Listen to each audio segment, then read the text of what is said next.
கிட்டத்தட்ட 910 நாட்களுக்கு மேல உங்க மண்ணுக்காக போராடிட்டு இருக்கீங்க.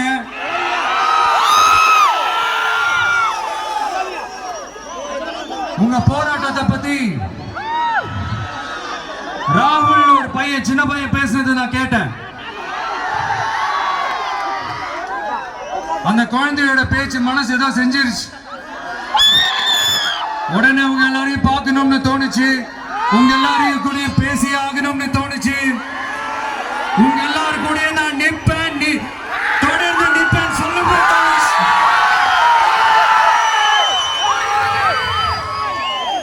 ஒவ்வொரு வீட்டுக்கும் ரொம்ப முக்கியமானவங்க அந்த வீட்டுல இருக்கிற பெரியவங்க தான். அதே மாதிரிதான் நம்ம நாட்டுக்கு ரொம்ப முக்கியமானவங்க உங்களை மாதிரி விவசாயிங்க தான். அதனால உங்களை மாதிரி விவசாயிகளோட காலடி மண்ணை தொட்டு கும்பிட்டுதான் என்னோட பயணத்தை தொடங்கணும்னு ஒரு முடிவோட தான் இருந்தேன். அதுக்கு சரியான இடம் இதுதான் எனக்கு தோணுச்சு.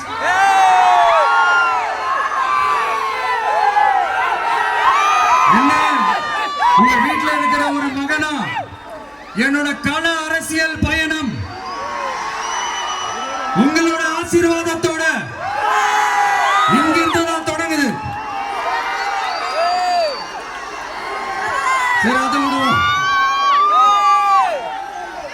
நம்மளுடைய முதல் மாநில மாநாட்டுல நம்ம கட்சியினுடைய கொள்கையை பத்தி நான் எடுத்து சொன்னேன். அதுல ஒண்ணுதான் இயற்கை வள பாதுகாப்பு.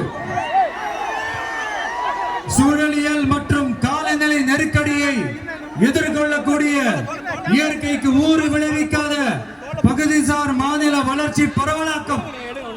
இதான் நாம் அறிவிச்ச அந்த கொள்கை.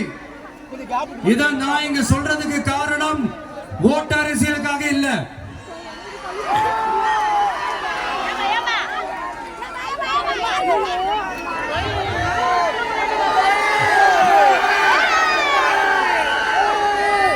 இன்னொரு தீர்மானம் அதே மாநில மாநாட்டில் நான் சொன்னேன். அது விவசாய நிலங்கள் பாதுகாப்பு கொள்கை தீர்மானம். அதுல காஞ்சிபுரம் மாவட்டம் பரந்தூரில்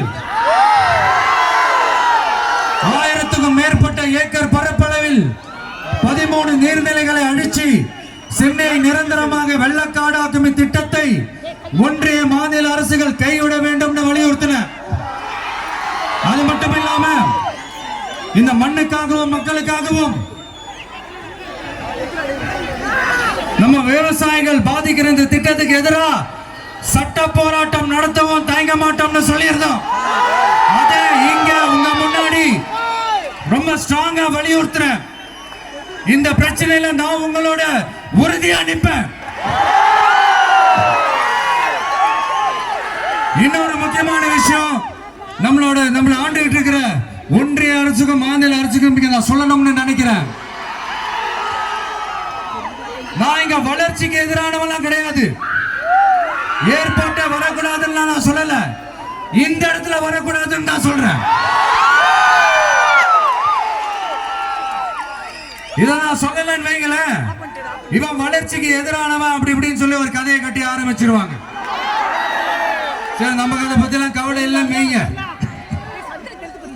எல்லாத்துக்கும் மேல இன்னைக்கு இந்த பூமியில வாழ்ற எல்லா உயிரினங்களோட இருப்பையும் புவி வெப்பமயமாதல் பயமுறுத்திட்டு இருக்கு. அதனுடைய ரிசல்ட் தான் ஒவ்வொரு வருஷமும் இந்த மழை காலத்துல வெள்ளத்துல சென்னை சிட்டி எப்படி தத்தளிச்சுக்கிட்டு இருக்கிறத நம்ம பாக்குறோம். இப்ப ரீசன்ட் டைம்ல எடுத்த ஒரு அறிவியல் ஆய்வுல இப்படி ஒவ்வொரு வருஷம் சென்னையில வர ஃப்ளட்டுக்கு காரணமே இங்க இந்த சுற்றுவட்டார பகுதியில் இருக்கிற சதுப்பு நிலங்களை நீர்நிலைகளை அழிச்சதுதான் சொல்லுது. இப்படி ஒரு சூழல் இருக்கும் போது 90% ஆஃப் விவசாய நிலங்கள் 90% ஆஃப் நீர்நிலைகளை அழிச்சு இங்க அந்த பரந்தூர் விமான நிலையத்தை கொண்டு வரணும்னு எடுக்கிற அந்த முடிவை எந்த அரசா இருந்தாலும் அது மக்கள் விரோத அரசா தான் இருக்க முடியும்.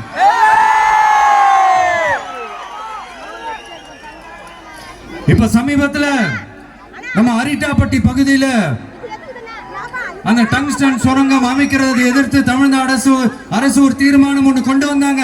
அதை நான் மனப்பூர்வமாக வரவேற்கிறேன். ஆனா அதே நிலைப்பாட்டை தானே இங்க நம்ம பரந்தூர் பிரச்சனையில எடுத்திருக்கணும், எடுக்கணும். எப்படி அரிட்டாப்பட்டி பகுதி மக்கள் நம்ம மக்களோ அதே மாதிரி தானே பரந்தூர் மக்களும் நம்ம மக்கள். அப்படித்தானே ஒரு அரசாங்கம் யோசிக்கணும். ஆனா அப்படி செய்யலையே. ஏன் செய்யல? ஏன்னா இந்த விமான நிலையத்தையும் தாண்டி இந்த திட்டத்தில் அவங்களுக்கு ஏதோ ஒரு லாபம் இருக்குது.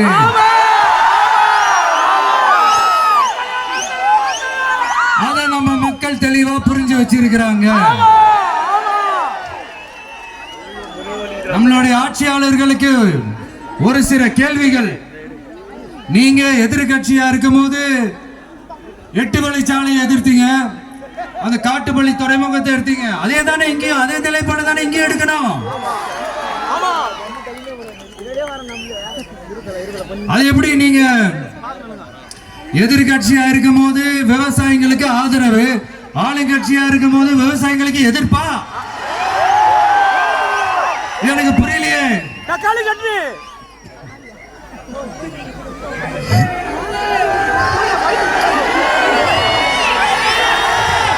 அதனால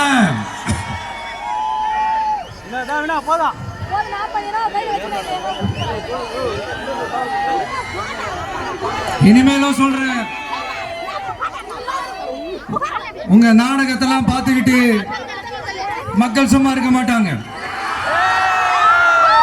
நீங்க உங்களோட வசதிக்காக அவங்களோட நிக்கிறதும் அவங்களோட நிக்காம இருக்கிறதும், நாடகம் ஆடுறதும் நாடகம் ஆடாம இருக்கிறதும், அது சரி. நம்புற மாதிரியே நாடகம் ஆடுறதுல தான் நீங்க கில்லாடிங்களாச்சு. அதையும் மீறி நம்ம விவசாயிங்க உங்க போராட்டத்துக்கு எதிராக போராடினாங்கன்னா பிரச்சனை தான். அதனால இனிமேல் உங்க நாடகத்தை பார்த்துக்கிட்டு மக்கள் சும்மா இருக்க மாட்டாங்க. உங்களோட இந்த விமான நிலையத்துக்காக நீங்க ஆய்வு செஞ்ச இடத்தை மறு ஆய்வு செய்யணும்னு ஒன்றிய அரசுக்கும் மாநில அரசுக்கும் நான் கேட்டுக்கிறேன். விவசாய நிலங்கள் இல்லாத பாதிப்புகள் குறைவா இருக்கிற இடங்களா பார்த்து உங்களுடைய விமான நிலையத்தை கொண்டு வாங்க. வளர்ச்சி தான் மக்களை முன்னேற்றம். ஆனா அந்த வளர்ச்சின்ற பேர்ல நடக்கிற அழிவு மக்களை ரொம்பவே பாதிக்கும்.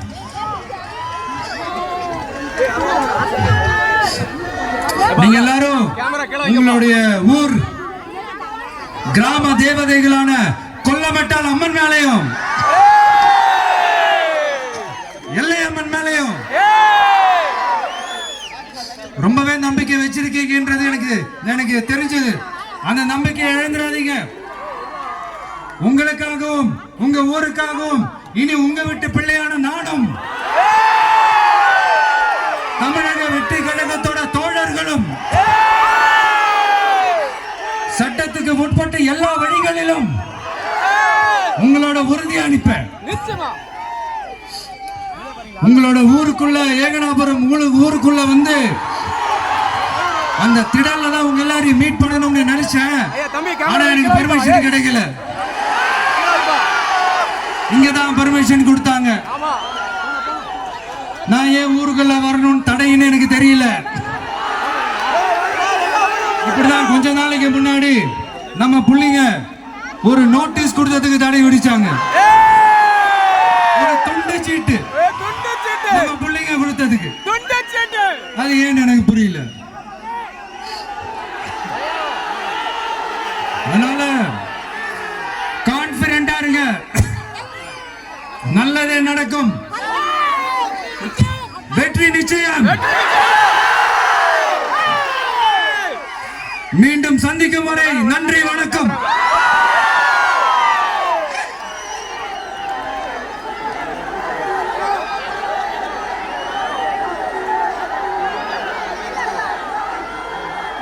கலாங்கப்பா, நாங்க லேடிஸ் வராங்க, இனியா கையை காட்டிடலாம்.